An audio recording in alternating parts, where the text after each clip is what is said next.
வணக்கம். இது உங்கள் டாக் வித் முத்தலீஃப். நான் உங்கள் வீரமணி. பரபரப்பாக போயிட்டு இருந்த அரசியல் களம் இன்னைக்கு ஒரு முடிவை நோக்கி போயிட்டு இருக்கு. தமிழகத்தில் தாவேகா முன்னிலை, மீதி 4 இருக்கிற இடத்துல கேரளாவில் காங்கிரஸ் முன்னிலை, வெஸ்ட் பெங்காலில் பிஜேபி முன்னிலை, அஸ்ஸாமில் பிஜேபி முன்னிலை, புதுச்சேரியில் என்ஆர் காங்கிரஸ் மீண்டும் ஆட்சியை தக்க வைத்திருக்கு. இந்த மாதிரி பல்வேறு விஷயங்கள் நம்ம பேச இருக்கோம். அதுக்கு முன்னாடி சப்ஸ்கிரைப் பண்ணாதவங்க சப்ஸ்கிரைப் பண்ணி பாருங்கள். ஹை பட்டன் ப்ரெஸ் பண்ணுங்கள். அது எங்களுக்கு ப்ரொமோஷனாக இருக்கும்.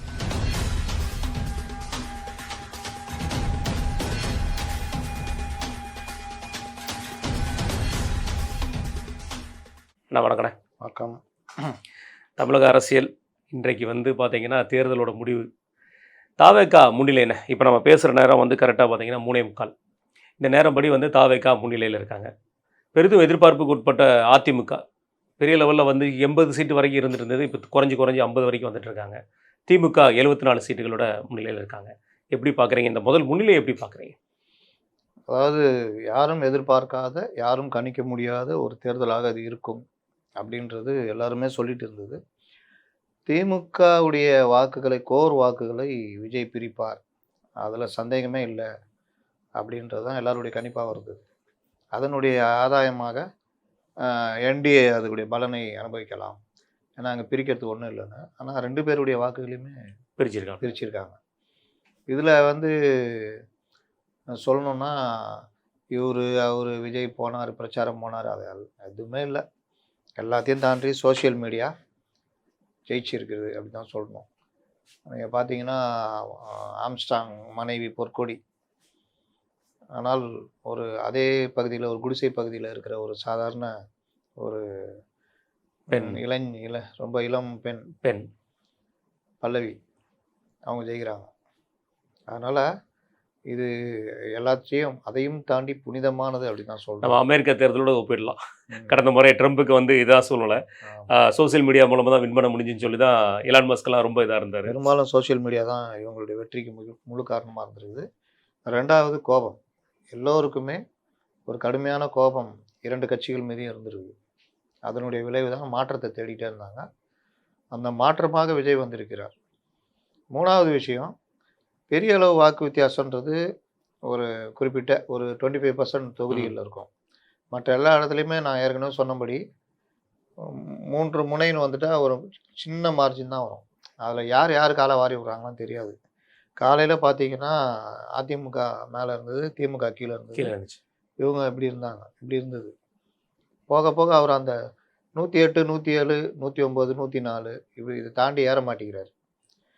திமுக 50லேருந்து அப்படியே ஏறி 73, 74 வரைக்கும் வந்துட்டாங்க. ஏன்னா இந்த மார்ஜின் வித்தியாசம் நான் காலையில் சொல்லும் போது அதான் சொன்னேன். மார்ஜின் வரும், அடுத்தடுத்த சுற்றுகள் வரும்பொழுது மேலே வெல்வதற்கான வாய்ப்புன்னு. பின்தங்கி இருந்த சேகர் பாபு போன்றவர்கள் சென்னையில் முன்னேறி ஜெயிச்சிட்டாங்க.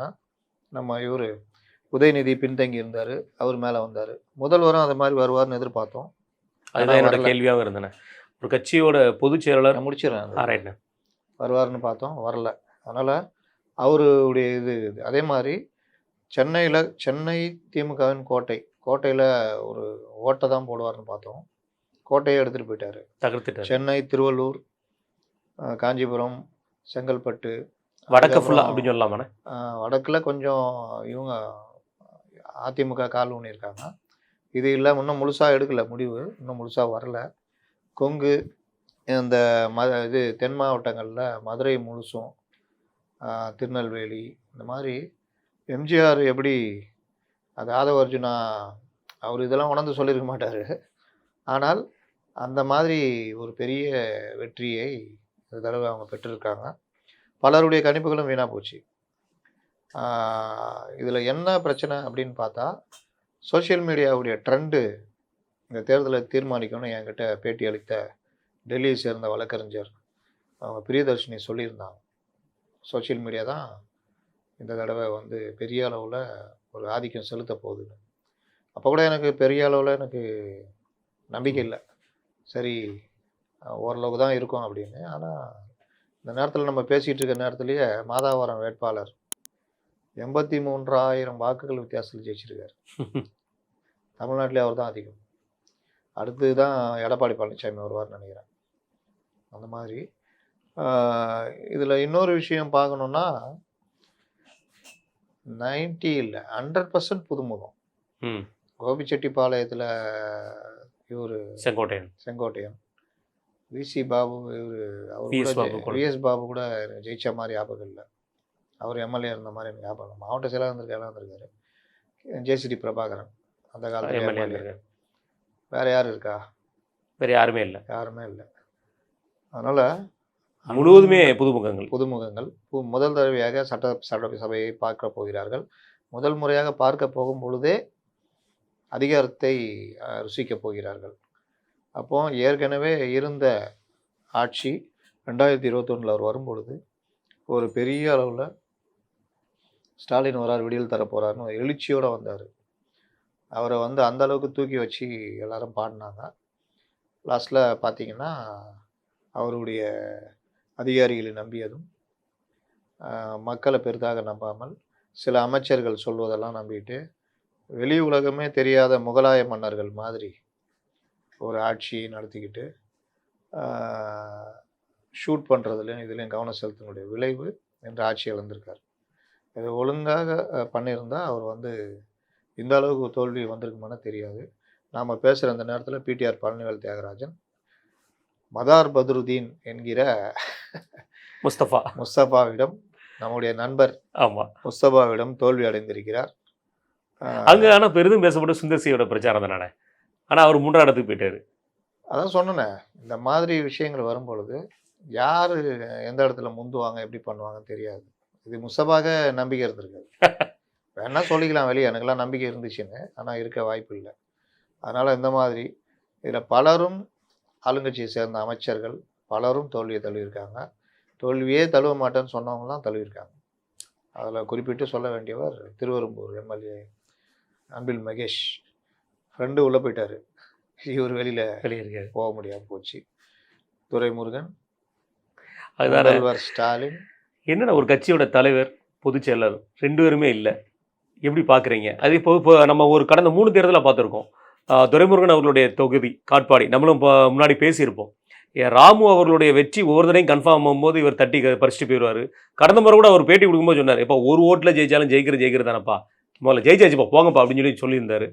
இந்த முறை ஆனால் தோல்வி, இந்த 2 பேரும் தோல்வி. அதில் ஒன்று சொல்லப்போனால் துரைமுருகன் அவர்களுடைய இழப்பு. ஏன்னா நம்ம பார்த்துருப்போம், கிட்டத்தட்ட எக்ஸ்பீரியன்ஸான ஒரு எம்எல்ஏனா தமிழக சட்டமன்றத்தில் அவர் முக்கியமான ஆள். அவருடைய இந்த இது எப்படி பார்க்குறீங்க, தோல்வியை பர்டிகுலர்? அதாவது திமுகவுடைய வரலாற்றில் அவர்கள் தோல்வியை சந்திக்காத தேர்தல்களே இல்லைன்னு சொல்லலாம். எல்லா வெற்றியை எப்படி சந்திச்சாங்களோ அதே மாதிரி தோல்வியை சந்திச்சிருக்காங்க. இப்போ கடுமையான தோல்வி, 13 ஆண்டு தோல்வி, வனவாசம் அப்படியெல்லாம் நடந்தப்போ கூட தலைவர்கள் தோற்றதில்லை. ராஜீவ்காந்தி அந்த இது மட்டும் எக்ஸப்ட். அந்த நேரத்தில் 2 பேர் மட்டும் தானே ஜெயிச்சிருந்தாங்க. அப்பவும் கலைஞர் தோக்கலையே. கலைஞர் தோக்கலாமா? கலைஞர் ஜெயிச்சிருந்தார். அதனால இவர் துரைமுருகன் தோத்து தானே? ஆமாம், துரைமுருகன் கிடையாது. அப்போ அன்பழகனா அவரு தோத்துட்டாரு. இதில் பார்த்தீங்கன்னா அண்ணா நகரில் கூட 80களில் கலைஞர் தோல்வி அப்படின்ற லெவலுக்கு போயிட்டு மறுபடியும் வந்தார். அதனால் தோல்வின்றது அவர்கள் அனுபவித்தது இல்லை. ஆனால் இந்த தடவை 2 கீ போஸ்ட், தலைவர் பொதுச் செயலாளர், இருவரும் தோக்கிறதுன்றது அந்த கட்சி எவ்வளவு தூரம் மக்களை விட்டு விலகி இருக்கிறது, தொண்டர்களை விட்டு விலகி இருக்கிறது, இந்த மாதிரி விஷயங்கள்லாம் அவர்கள் மறுபரிசீலனை பண்ணணும். எனக்கு தெரிஞ்சு வருங்காலத்தில் இவர்களும் தாவேகாவும் குறைந்த அளவு வாக்குகள் வித்தியாசத்தில் ரொம்ப இடம் ஜெயிச்சிருக்காங்க. இன்னொன்று, பெரிய அளவில் ஒரு வெறுப்பில் ஜனங்க வாரி கொடுத்துருக்காங்க. 91 ஜெயலலிதா கொடுத்த மாதிரி கொடுத்துருக்காங்க. அதில் இவர் அந்த விஷயங்களில் நம்ம கிடைச்ச அங்கீகாரம், அது ஒரு மாதிரி ஒரு மமதை வரும். அந்த மாதிரிலாம் பண்ணிட்டா அது மிகப்பெரிய அடுத்த செகண்ட் அதே மக்கள் தூக்கி போடுவாங்க. ஜெயலலிதாவை தூக்கி போட்டிருக்காங்க.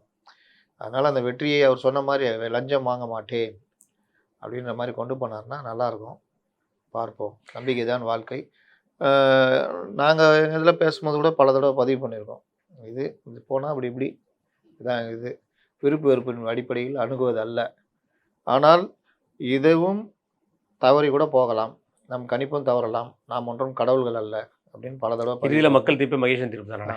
இல்லை, மக்கள் தீர்ப்பு அதெல்லாம் ஒரு பக்கம், கணிப்பு ஒவ்வொருத்தரும் இருக்கும்ல, அந்த கணிப்பு எங்கே மிஸ் ஆகுதுன்னு. அகஸ்மாத்தா சொன்னவங்களாம் இன்னைக்கு கணிப்பு திலகமாக மாறிடுவான். அதனால அந்த இடம் வந்து எப்படி வரும்ன்றது தெரியாது. இங்கே சோஷியல் மீடியா ஆதிக்கம் பெருசாக இருந்திருக்குன்னு சொல்லலாம். கண்டிப்பான. ஆனா இப்போ வரைக்கும் நம்ம பார்த்துட்டு இருக்க இந்த நேரம் வரைக்கும் மெஜாரிட்டி வரல. மெஜாரிட்டிய ஒருவேளை தாவேகா தலைவர் விஜய் அவர்கள் ரீச் பண்ண முடியலன்னா, இந்த ஆட்சி அமைக்கிறதுல என்னென்ன இடர்பாடுகள் இருக்கும்னு நினைக்கிறீங்க? அல்ல ஈஸியா முடிஞ்சும்னு நினைக்கிறீங்களா? இந்த நேரம் வந்து நாம பேசிக்கிட்டு இருக்க இந்த நேரம் வரையும் 110 தொகுதியை எட்டி பிடித்திருக்கிறார். முன்னிலை. முன்னிலை. அது பின்னிலையா மாறும். ஏன்னா அந்த இதுலேயே தான் திக்கிக்கிட்டு நிற்கிறாரு. ஒருவேளை 110ன்னு வச்சுக்கிட்டா கூட நம்ம பேசுகிற இந்த நேரத்தில் புஷி ஆனந்த் வெற்றி பெற்றிருக்கிறார். பொதுச்செயலாளர் தொகுதியில் அண்ணன் அவருக்கு வாழ்த்துக்கள். பொதுச் செயலாளர் தோத்து இன்னொரு பொதுச் செயலாளர் வெற்றி பெற்றிருக்கிறார். அந்த பொதுச் செயலாளர் வெற்றி பெற்றுட்டார். அதிமுக பொதுச் செயலாளர். அதை அதிக வாக்குகள் வித்தியாசத்துல 110 அப்படின்னு வச்சுக்கிட்டா 8 தொகுதிகள் தேவை. 8 எம்எல்ஏக்கள் வெற்றி பெறதுக்கு தேவை. காங்கிரஸ், பாமக, சிபிஐ, விசிகா இந்த மாதிரி கட்சிகளை விஜய் தரப்பிலிருந்து பேசுவதற்கு வாய்ப்பு இருக்குது. ஆதரவு கொடுங்க. ஏன்னா அதிமுக கொடுக்காது அப்படின்ற மாதிரி சொல்லிட்டாங்க. அப்படி ஒருவேளை அணுகுனால் பாமகவெல்லாம் வாய்ப்பு இருக்குது. பாமக, காங்கிரஸ்லாம் அப்படி அமைச்சரவையில் பங்கு ஏற்கனவே விக்கிரவாண்டியில் சொல்லியிருக்காரு. நாம் மட்டும் ஜெயித்தால் போதுமா, நாம் மட்டும் ஆட்சி அமைத்தால் போதுமா, நம்மை நம்பி வரும் கட்சிகளுக்கும் பொறுப்பு கொடுக்க வேண்டாமா அப்படின்னு. அதனால் அவர் வந்து அந்த இதை போட்டு பண்ணுறதுக்கும் வாய்ப்பு இருக்கிறது. ஆனால் இந்த மாதிரியான தொங்கு சட்டமன்றம் நம்ம பார்க்குற வரைக்கும் இது வரைக்கும் பார்த்ததில்ல. நீங்கள் உங்கள் அனுபவத்தில் பார்த்துருக்கீங்களான்னு பார்த்து சொல்லுங்கள். இந்த தொங்கு சட்டமன்றத்தை நடத்தக்கூடிய பக்குவமோ அந்த தன்மையோ விஜய் அவர்கள் இருக்கும்னு நீங்கள் நினைக்கிறீங்களா? அது தெரியாது. அதெல்லாம் இப்போ சொல்ல முடியாது. ஏன்னா 2 பெரிய கட்சிகளும் எதிர்கட்சிகளாக இருக்குது. அதான் என்னோட கேள்வி. ஒன்று இருந்தால் பரவாயில்ல. ரெண்டு பேரும் என்னென்ன தொல்லை கொடுப்பாங்கன்னு தெரியாது. திமுகவினரும் சரி ஆட்சி இழந்த இதில் வெறுப்பில் இருப்பாங்க. இவர்களும் ஆட்சி கிட்ட வந்து பறி கொடுத்த ஒரு இதில் இருப்பாங்க. அதனால் 2 பேரும் எந்த அளவுக்கு எதிர்கட்சியாக செயல்பட்டு பிரச்சனை பண்ணுவாங்கன்னு தெரியாது. இன்னொன்று, இவர்கள் புதியவர்கள் என்பதால் பல இடங்களில் தப்பு செய்கிறதுக்கான வாய்ப்புகள் அதிகம். இது சமூக வலைதள காலம். நீங்கள் போயிட்டு இவர் எந்த அளவுக்கு எம்எல்ஏக்களை மற்றவர்களை கட்டுப்பாட்டில் வச்சுருக்காரு, அமைச்சர்கள் ஆகிட்டாங்கன்னா அமைச்சர்கள் எந்த அளவுக்கு கட்டுப்பாட்டில் வச்சுருக்காரு, அது மாதிரி பல விஷயங்கள் இருக்குது. இன்னொன்று, இவர்களும் ஸ்டாலின் மாதிரி அதிகாரிகள் வந்து இப்போ சேர்ந்துருவாங்க. கடன்னு அதிகாரிகள் சேர்ந்து எல்லாம் பண்ணுவாங்க. இவர் எடுத்ததுக்கெல்லாம் அதிகாரிகளை நம்புறது அந்த வேலை பண்ணாங்கன்னா இவர்களும் கூடிய விரைவில் மக்களுடைய எதிர்ப்பை சம்பாதிக்கிற மாதிரி ஆகிடும். இன்னொன்று, மிகப்பெரிய நிதி சுமையோடு தான் அந்த கவர்மெண்ட்டை இப்போ நடத்த போகிறாரு. இப்போ அவர் சொன்ன மாதிரி தேர்தல் வாக்குறுதியில் 2500 ரூபா பெண்களுக்கு, ப்ளஸ்ஸு 60 வயதுக்கு உட்பட்ட பெண்களுக்கு மாதம் 2500 ரூபா. அது வந்து மிகப்பெரிய பெருஞ்சுமையாக கொண்டு வந்து நிற்கும் இவருக்கு. அதெல்லாம் என்ன பண்ண போகிறாரு அப்படின்றத பார்க்கணும். இதில் அவங்க ஆட்சி அமைக்கிறவங்கள்ட்ட நம்முடைய கோரிக்கை என்னென்னா, அம்மா உணவகம், இந்த விஷயம், மது போதைக்கு எதிரான நடவடிக்கைகள், 3வது மாற்று பொருளாதாரம், இதை 3மே யோசிச்சாங்கன்னா நல்லாயிருக்கும். மாற்று சக்தி யாராக இருந்தாலும் அவர்களுடைய ஆலோசனையை எடுத்துக்குவோம் அப்படின்ற மாதிரி பண்ணாருன்னா நல்லாயிருக்கும். ரைட்ண்ணா. திமுக சைடில் எப்பவுமே சொல்லப்படுறது இந்த சென்னை வடக்கு மண்டலங்கிறது அவங்களுக்கு ரொம்ப ஒரு பயங்கரமான ஒரு சப்போர்ட்டான ஒரு மண்டலம். அதே மாதிரி வந்து அதிமுகவுக்கு கொங்கு மண்டலம். இந்த 2 மண்டலம் தவிர மற்ற எல்லா இடத்துலையும் முன்ன பின்ன இருப்பாங்க. டெல்டா கூட கொஞ்சம் அளவுக்கு ஒரு டாமினேஷன் திமுக இருக்கும். ஆனால் இந்த 2 மண்டலமுமே மிகப்பெரிய சக்தி வந்து அதிமுக, திமுக. ஆனால் அங்கே மிகப்பெரிய லெவலில் ஒரு ஓட்டையை போட்டிருக்காரு. எப்படி பார்க்குறீங்கண்ணா? அதான் சொல்கிறேண்ணே, 77ல் அவர் ஆதவர்ஜுனா தெரிஞ்சு சொன்னாரோ தெரியாமல் சொன்னாரோ தெரியாது. 77 மாதிரி உங்களுக்கு எல்லா இடத்துலையுமே வியாபிச்சு இந்த கட்சி பரவி இருக்குது. எல்லா தொகுதி எல்லாரும் கோட்டையிலையும் ஓட்ட போட்டிருக்காரு. எல்லா இடத்துலையுமே. இதில் அதிமுக சில இடங்கள் தப்பிச்சிச்சு, திமுக அவர்களுடைய இடங்களில் சில தப்பிச்சிருக்காங்க. சில இடங்கள் அதிமுகனால திமுக ஜெயிச்சிருக்கு, திமுகனால அதிமுக ஜெயிச்சிருக்கு. கோட்டையிலேயே கால் பண்ணியிருக்காங்க. அதனால் இது எல்லாமே இருக்கும். வெற்றி என்கிற மமதை வராமல் பார்த்துக்கணும். அது ரொம்ப முக்கியம். அது வந்தால் குறுகிய காலத்தில் 3 மாதத்துலேருந்து 6 மாதத்துக்குள்ளே மக்களுடைய வெறுப்பை சம்பாதிக்க ஆரம்பிச்சிடுவாங்க. இது எதுவுமே இல்லாமல் கரெக்டாக கொண்டு போனாங்கன்னா நல்லாயிருக்கும். என்ன தாவேக்காவுடைய கட்சியோட செயல்பாடுகளோ அல்லது தாவேக்காவுடைய உறுப்பினர்கள் எம்எல்ஏக்கு நிற்கக்கூடிய சட்டமன்ற உறுப்பினர்களையோ 2 பேரும் திராவிட கட்சிகள் சரியாக ப்ரெடிக்ட் பண்ணாமல் விட்டாங்கன்னு நினைக்கிறீங்களா? யாருமே பண்ணலையாங்க. அப்புறம் என்ன, அவங்க திமுக ஒரு ஆணவத்தில் இருந்தாங்க, நம்ம தான் அடுத்து அப்படின்றது. ஏன்னா அவர் சுற்றி இருக்கிறவங்கலாம் நம்ம வேறு லெவலுன்ற மாதிரி கொண்டு போனாங்க. அதிமுக பிரச்சாரத்தை இன்னும் வலுவாக பண்ணியிருக்கணும். ஆனால் இது அதெல்லாம் தாண்டினதுங்க. இது என்னன்னு புரியல. இளம் தலைமுறையினர் வாக்குகள் ஒரு பக்கம், அதுக்கப்புறம் ஒரு வகையான மக்கள் எனக்கு என்னென்னு இந்த 2 கட்சிகள் மேலே ஏதோ இவர் ஏதோ பண்ணிடுவார் அப்படின்ற மாதிரி குத்திருக்காங்க. அதனால் இதுக்கு அப்புறம் தான் தெரியும் என்ன நடக்க போகுது, என்ன ஏது, இவருடைய ஸ்டஃப் என்ன, இவர் எப்படி போவார் வருவார் எல்லாம். ரைட்ண்ணே. பெரும்பாலான திமுக அமைச்சர்கள், முதலமைச்சரே தோத்துருக்காரு, பெரும்பாலான திமுக அமைச்சர்களுமே தோல்வி முகத்தில் தான் பார்த்துட்டு இருக்கோம். அதில் குறிப்பாக சொல்லப்போனால் வந்து பார்த்தீங்கன்னா, சவுத்தில் சொல்லப்போனால் கீதா ஜீவன் அவர்களுடைய தோல்வியாகட்டும், இங்கே சொல்லப்போனால் மா சுப்பிரமணியன் அவர்களுடைய தோல்வியாகட்டும், பல இடங்களில் தோல்வியில் முகமாகவே கத்தன்படுது. எப்படி பார்க்குறதுண்ணே? உங்களுடைய செயல்பாடுகள் எப்படி பார்க்குறீங்க? அதாவது மக்களோட இணைஞ்சி தொகுதியில் பண்ணுறது ஒரு வகை வெற்றி முகத்தில், அதில் பல பேர் ஜெயிச்சிருக்காங்க. எனக்கு என்னென்னு பண்ணிவிட்டு அந்த ஒரு இதுலேயே இருக்கிறவங்கலாம் தோல்வி அடைஞ்சிருக்காங்க. அதேமாரி தொகுதியை தான் கைக்குள்ளே வச்சுக்கிட்டு இருக்கிற பெரிய கருப்பன், சக்கரபாணி, நேரு அவர்கள் இன்னும் பலர் வந்து ஜெயிச்சிருக்காங்க. மூர்த்தி போன்றவர்கள் கோட்டை விட்டுருக்காங்க. அதனால் இதுக்கு இப்படி தான் அப்படி தான்லாம் சொல்ல முடியாது. பணபலமா திமுக செலவழிச்சதை விட செலவு யாரும் பண்ணிட மாட்டாங்க. அதெல்லாம் தாண்டி தான் இந்த வெற்றி நடந்ததுன்னா மக்கள் முடிவு பண்ணிட்டாங்கன்னு அர்த்தம். மக்கள் மாற்று வேணும்னு எதிர்பார்க்குறாங்க. அது மாற்றை கொடுத்துட்டாங்க. இன்னும் ஒரு 11 தொகுதி 11 எம்எல்ஏக்கள் தேவைப்படுது. அதை அவர் எப்படி தேர்த்திக்கிட்டு ஒரு ஆட்சி அமைக்க போகிறாரு, கூட்டணி ஆட்சியாக எப்படி கொண்டு போக போகிறாருன்றதெல்லாம் இருக்குது. அதெல்லாம் இப்போ விஜய் முன்னாடி உள்ள சவால். அவருக்கு அறுதி பெரும்பான்மை கிடைக்கல. ஒருவேளை காங்கிரஸ் இல்லை மற்ற கட்சிகள் திமுக கூட்டணியோடு தான் இருப்போம் அப்படின்னு முடிவெடுத்து, பாமகவும் அதே மாதிரி முடிவெடுத்துட்டாங்கன்னா விஜய் பாடு திண்டாட்டமாகிடும். அப்படி ஒரு வேளை நடந்துச்சுன்னா கவர்னர் ஆட்சி தான் வர வாய்ப்பு இருக்கும். கண்டிப்பான. ரைட்ண்ணே. இன்னொரு புறம் காங்கிரஸ், ஏன்னா பெரிதும் பேசப்பட்டது காங்கிரஸ் வந்து தமிழ்நாட்டில் ரொம்ப பெரிதும் பேசப்பட்டது. ஏன்னா தாவேக்காவோட கூட்டணிக்கு போகலாமா வேண்டாமா அப்படிங்கிற ஒரு இது வந்து ராகுல் காந்திகிட்ட எப்பவுமே இருந்துட்டு இருந்துச்சு. ராகுல் காந்தி அவர்களுடைய எண்ணம் அது நடத்தியிருந்தா இன்றைக்கி காங்கிரஸ் மிகப்பெரிய லெவலில் இருந்திருப்பாங்க. எப்படின்னு பார்க்குறீங்க? ராகுல் காந்தி எப்போ அதோட தான் நல்லது நினைப்பார். அவர் நல்லது நினச்சதையும் இவங்க கருத்து விட்டாங்க. காங்கிரஸ் மிகப்பெரிய வரலாற்று தவறை செஞ்சிச்சின்னு நான் நினைக்கிறேன். அதனால் தாவேக்காவினருக்கு ரொம்ப பேருக்கு எம்எல்ஏ வாய்ப்பு கிடச்சிருக்கு. ஒரு 60-70 பேருக்கு. காங்கிரஸ் வந்து தாவேக்காவுடன் கூட்டு வைத்திருந்தால் ஒரு 60-70 சீட்டாக கொடுத்துருப்பாங்க. இன்றைக்கி ஒரு 50 சீட்டுக்கு மேலே, 60 சீட்டுக்கு மேலே காங்கிரஸ் ஜெயிச்சு எதிர்கட்சியாக இவரும் ஆளுங்கட்சியாக அவங்களும் உட்காந்துருப்பாங்க. அந்த வாய்ப்பை கெடுத்தது சோனியா காந்தியும் இங்கே இருக்கிற சிதம்பரம் போன்றவர்களும். அதனால் இனிமேலாவது ராகுல் காந்தி புத்திசாலித்தனமாக செயல்படணும். அப்போ போயிருந்தாங்கன்னா பெரிய வெற்றியாக இருக்கும். திமுக மட்டும் 83 லட்சம் வாக்குகள் வாங்கியிருக்கு. அதிமுக 77 லட்சம் வாக்கு வாங்கியிருக்கு. தாவேக்கா 1,28,00,000 வாக்குகள் வாங்கியிருக்கு. இதுவரையிலும் எண்ணப்பட்டதில்லை. திமுக கூட்டணி 1,17,00,000. அதிமுக கூட்டணி 1,08,00,000. அவங்களுக்கு உண்டான வித்தியாசம் 9 லட்சம் ஓட்டுகள். அதனால் இது ஒரு விஷயம். இதில் காங்கிரஸ் வந்து முன்கூட்டியே போயிருந்தாங்கன்னா அப்போ மரியாதை, இப்போ போனாங்கன்னா அது மரியாதை குறைவு தானே. ஆமாம். ஆனால் ஒரு சீட்டாக இது பண்ணால் அது எப்படின்னு தெரியாது. இந்த நேரத்தில் வந்து நம்ம பாளையங்கோட்டையில் அப்துல் வகாப் ஜெயிச்சிருக்காரு. பின்தங்கி இருந்தார். தாவேகா முன்னணியில் இருந்தது, ஆனால் ஜெயிச்சிட்டாரு. மா சுப்பிரமணியம் அமைச்சர் சைதாப்பேட்டையில் தோல்வி அடைஞ்சிட்டாருன்னு அறிவிச்சிட்டாங்க. இவர் தாராபுரம் சத்யபாமா வெற்றி, அதிமுகவின் சத்யபாமா வெற்றி. அதான் பார்க்கணும் நீங்கள். அது ரைட்டு. யார் அது தாராபுரம்? அதே மாதிரி சௌமியா அன்புமணி வெற்றி கிட்டத்தட்ட வெற்றி அடைய போகிறாங்க. கிட்டத்தட்ட நெருங்கி வந்துட்டாங்க. பன்னீர்செல்வம் மறுபடியும் முன்னிலைக்கு வந்திருக்காரு. ஓபிஎஸ் அவர்கள். ரைட்டு. இப்போ காங்கிரஸோட விஷயத்தில் நம்ம பார்த்தீங்கன்னா செல்வ பிறந்தகை மாநில தலைவர், அவர் இப்போ வரைக்கும் பின்னணியில் தான் இருக்கார். எப்படி பார்க்குறது? அவ்வளோதான். அவர் நம்ம அப்போவே நம்ம கருத்து கணிப்பிலே சொன்னோம் அவர் ஜெயிக்க மாட்டார்னு. இப்போ இவங்க வந்ததுனால கீழ்வேலூரில் சிபிஎம் ஜெயிச்சிச்சு, பின்னடைவில் இருந்தாங்க, சிபிஎம் ஜெயிச்சிட்டாங்க. சிபிஎம்முக்கு ஒரு தொகுதி கூடுதலாக கிடச்சிருக்குன்னு நினைக்கிறேன். ரைட்ண்ணே. அண்ணன் திருமா அவர்களுடைய பார்வை இதற்கப்புறம் எப்படி இருக்குன்னு நினைக்கிறீங்கண்ணே?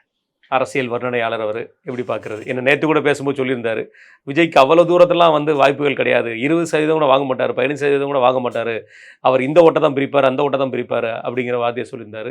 எப்படி பார்க்குறது? தப்பு கணக்கு போட்டார் தான், வேற என்ன. இனிமேல் எல்லாரும் வெளியில் வந்துடுவாங்க. எப்படி வருதுன்னா வெளியில் வந்து இனிமேல் நாங்கள் வந்து தனிச்சு செயல்படுவோம் அப்படின்னு சொல்லுவாங்க. அதுக்கப்புறம் ஒரு கட்டத்தில் பண்ணுவாங்க. பாமக 4 இடங்கள்ல முன்னிலை, பாஜக 27 ஒரு இடத்துல தான் முன்னிலை. ஓ இது 3 இடம் இருந்தாங்க, ஒரு இடம் தான் போயிடுச்சு. அதிமுக 48. இது வந்து காலையில பார்க்கும்போது பெரிய வெற்றி மாதிரி ஒரு இது மாதிரி இருந்தது. இப்போ பார்த்தீங்களா எப்படி போகுது? யார் எடுக்கிறான்னு சொல்ல முடியாது. சொல்ல முடியாது. ரைட். பாமக 4 இடங்கள், அமமுக ஒரு ஒரு இடம். இடம். கண்டிப்பாண்ணே. ரைட். இதுக்கப்புறம்ண்ணே நம்ம சொல்ல போனால் வந்து வெஸ்ட் பெங்காலில் மிகப்பெரிய லெவலில் ஒரு மாற்றம். சொல்லப்போனால் பிஜேபி வந்து பெரிய மெஜாரிட்டி, அது கிட்டத்தட்ட 190 சீட்டுகள் வரைக்கும் ஜெயிச்சிருக்கிறாங்க. எதிர்த்து மம்தா பானர்ஜி அவர்கள் இப்போவே வீடியோ போட ஆரம்பிச்சிட்டாரு. எதுலலாம் வந்து நடந்திருக்கு அப்படிங்கிற மாதிரி தன்னிலை விளக்கம் கொடுக்க ஆரம்பிச்சிட்டாங்க. மிகப்பெரிய ஒரு தோல்வி மம்தா பானர்ஜி அவர்களுக்கு. எப்படி பார்க்குறேன்?